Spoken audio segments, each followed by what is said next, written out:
изключителната викторина имаше подаръци. Какви забавления могат да се организират за децата през почивните дни, когато няма представление на кукления театър? Илюстрация на този въпрос ни дават двамата известни актьори Илия Деведжиев и Росица Миновска в специално създадената от тях работилница на Сръчко.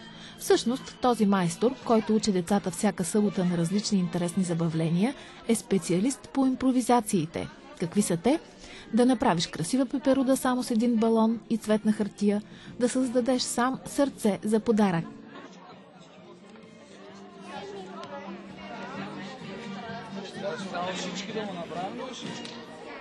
Осемгодишната Лияна Балканска попада в работилницата за първи път.